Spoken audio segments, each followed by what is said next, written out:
एक बहुत मशहूर कथन है, शांति किसी बगीचे की तरह है। अगर इसकी लगातार देखभाल ना की जाए तो ये खत्म हो सकती है। आज हम एक ऐसी ही घटना पर बात करने वाले हैं जिसने एक खुले और कह सकते हैं शांतिपूर्ण समाज की नींव पर ही सवाल खड़े कर दिए हैं। बिल्कुल। हमारे हाथ में इंडियन एक्सप्रेस का एक बहुत ही दिलचस्प लेख है। ये ऑस्ट्रेलिया के बॉन्डी बीच पर हुए एक हमले से शुरू होता है, पर इसकी जड़ें कहीं ज्यादा गहरी हैं। हाँ। ये लेख हमारे समाज के खुलेपन की बात करता है और कैसे यही खुलापन हमारी सबसे बड़ी ताकत और शायद सबसे बड़ी कमजोरी भी है।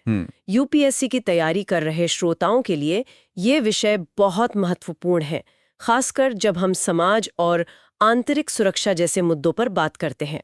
तो आज हम इसी लेख की परतों को खोलेंगे और समझने की कोशिश करेंगे कि इस एक घटना के असल मायने क्या हैं। तो चलिए शुरू करते हैं। लेख की शुरुआत ही एक बहुत मजबूत विचार से होती है कि बॉन्डी बीच सिर्फ एक जगह नहीं, ये एक आइडिया है, एक अनगार्डेड ओपननेस का प्रतीक। इसका क्या मतलब है? ये समझना बहुत जरूरी है, क्योंकि यहीं से पूरे लेख का सार निकलता है।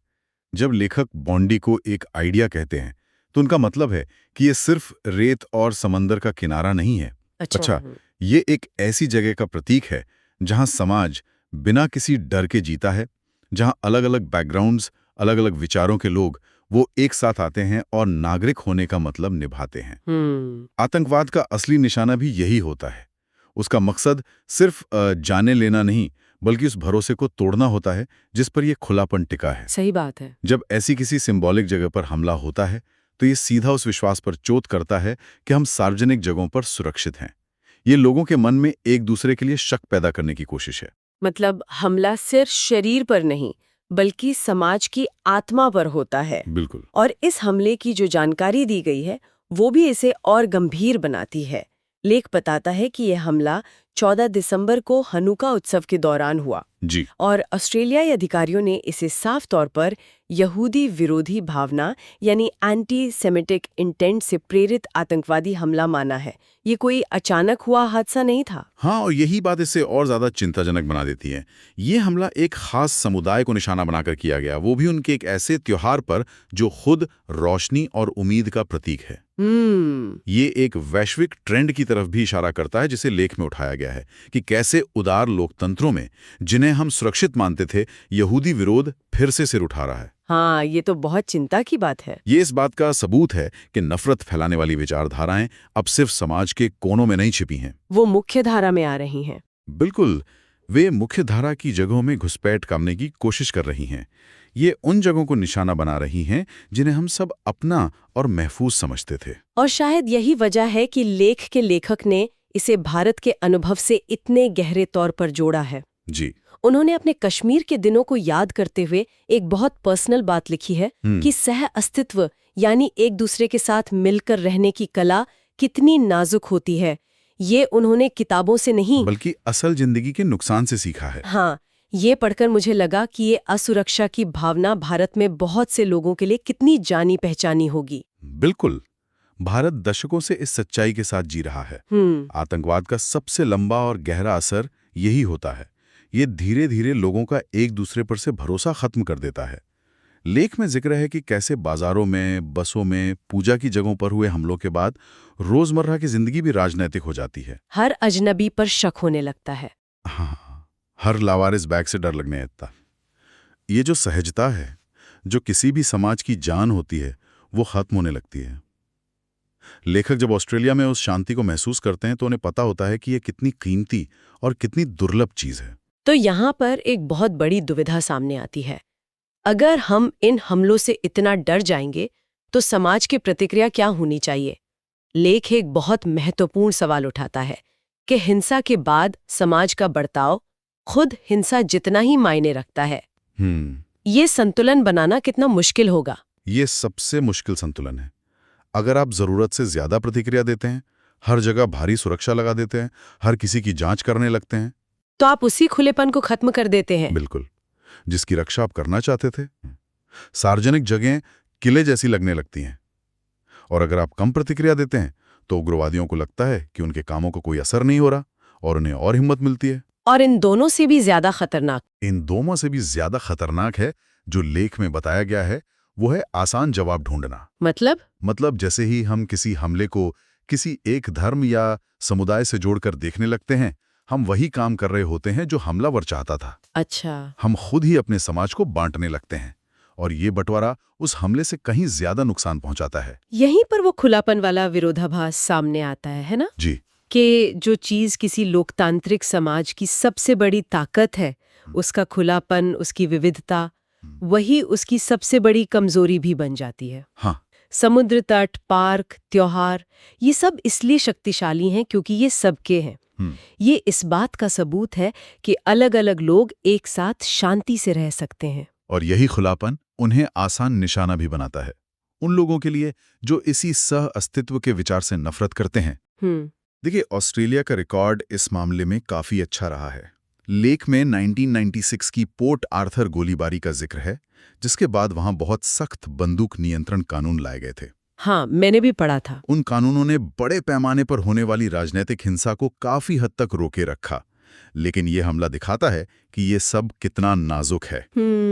इससे सबक ये मिलता है कि सामाजिक विश्वास और सुरक्षा कोई ऐसी चीज नहीं है जिसे आपने एक बार हासिल कर लिया और फिर भूल गए।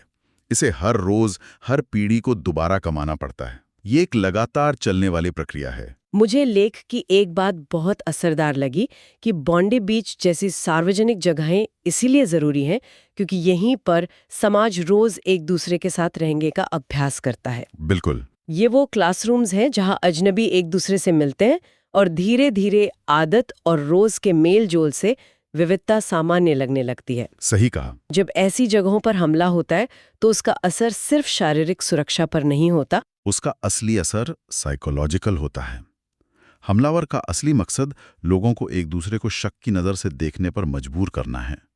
वो चाहते हैं कि सहजता की जगह शक ले ले, अपनेपन की जगह सावधानी, और खुलेपन की जगह डर ले ले। समाज का जो ताना बाना आपसी विश्वास पर बुना होता है, वो इस तरह के हमलों से टूटने लगता है। हमलावर जानते हैं कि एक बटा हुआ समाज एक कमजोर समाज होता है और उनका अंतिम लक्ष्य यही होता है। तो क्या ये माना जाए कि ऑस्ट्रेलिया का जो मॉडल था वो कहीं ना कहीं अब कमजोर पड़ रहा है? लेख कहता है कि देश को इस बात पर हमेशा गर्व रहा है कि उसने राजनीतिक हिंसा को अपने सार्वजनिक जीवन से दूर रखा है। लेकिन ये हमला एक चेतावनी की तरह है। मैं इसे असफलता नहीं कहूंगा, और शायद लेखक भी यही कहना चाह रहे हैं। ये एक चेतावनी है। अच्छा। यहाँ भारत का अनुभव एक बहुत जरूरी सबक सिखाता है। भारत ने ये बहुत पहले और बहुत बड़ी कीमत चुकाकर सीखा है कि आतंकवाद सिर्फ एक कानून व्यवस्था की समस्या नहीं है, ये एक सामाजिक और नैतिक चुनौती है। असली सवाल पुलिस या खुफिया एजेंसियों की नाकामी से भी बड़ा है। गहरा सवाल ये है कि एक समाज के तौर पर हम आतंक और नफरत का जवाब उन मूल्यों को छोड़े बिना कैसे दे सकते हैं जो हमें एक खुला समाज बनाते हैं। क्या हम ज्यादा सुरक्षा के लिए अपनी आजादी का सौदा करने को तैयार हैं? हाँ, ये एक बहुत ही मुश्किल नैतिक सवाल है। तो फिर इस पूरी चर्चा का निचोड़ क्या है? हम इससे क्या सबक ले सकते हैं? लेख के अंत में एक उम्मीद भरी बात कही गई है कि बॉन्डी बीच ठीक हो जाएगा, रेत साफ कर दी जाएगी, दुकानें फिर से खुल जाएंगी और लोग वापस समंदर किनारे आने लगेंगे। जी। लेकिन असली काम तो इसके बाद शुरू होता है। बिल्कुल। असली और गहरा काम नैतिक और राजनीतिक है। भौतिक घाव तो भर जाते हैं, लेकिन समाज के विश्वास पर जो चोट रखती है उसे भरने में वक्त लगता है। और वो काम ये पक्का करना है कि बॉन्डी जिस विचार का प्रतीक है, यानी खुलापन, सहजता और साझा जीवन, उसे सुरक्षा के नाम पर धीरे धीरे खत्म न कर दिया जाए। सही। ऑस्ट्रेलिया हो या भारत, सबक दोनों के लिए एक ही है। खुले समाजों की रक्षा डर कर पीछे हटने से नहीं होती, बल्कि बिना डरे एक साथ रहने के निरंतर रोजमर्रा के काम में होती है। लेख में जो फ्रेज इस्तेमाल हुआ है, everyday work of living together, यानी एक साथ रहने का रोजमर्रा का काम, ये सुनने में बहुत आसान लगता है, पर शायद आज के समय में सबसे मुश्किल काम यही है। ये बहुत शक्तिशाली विचार है। ये किसी बड़ी घोषणा या रैली की बात नहीं कर रहा। नहीं, ये उन छोटे छोटे रोज के कामों की बात कर रहा है जिनसे समाज बनता है।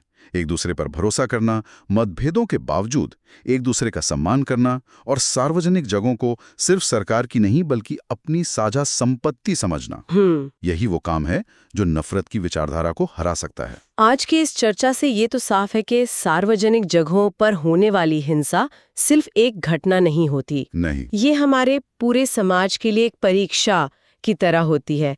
यह हमें ये सोचने पे मजबूर करती है कि हम एक समाज के तौर पर किन चीज़ों को ज़्यादा महत्व देते हैं, हर कीमत पर सुरक्षा या एक खुला और जिंदादिल नागरिक जीवन। और इसी सोच से एक बहुत जरूरी सवाल निकलता है जिस पर हमारे श्रोताओं को जरूर विचार करना चाहिए। बताएं। लेख में एक साथ रहने के रोजमर्रा के काम की बात की गई है। जी। आज की दुनिया में जहां सोशल मीडिया और डिजिटल दुनिया अक्सर हमें बांटने का काम करती है, हमारे अपने सार्वजनिक स्थानों के ताने बाने को मजबूत करने के लिए एक आम नागरिक का ये रोजमर्रा का काम ऑनलाइन और ऑफलाइन दोनों जगहों पर कैसा दिखना चाहिए? ये बहुत गहरा सवाल है, इस पर सोचिएगा जरूर। और इस गहरी चर्चा पर आपके क्या विचार हैं, हमें कमेंट्स में जरूर बताएं। अगर ये विश्लेषण आपको उपयोगी लगा तो इसे लाइक और सब्सक्राइब करना ना भूलें ताकि हम ऐसे महत्वपूर्ण विषयों पर चर्चा जारी रख सकें। अगली बार मिलते हैं एक और विषय की गहरी पड़ताल के साथ।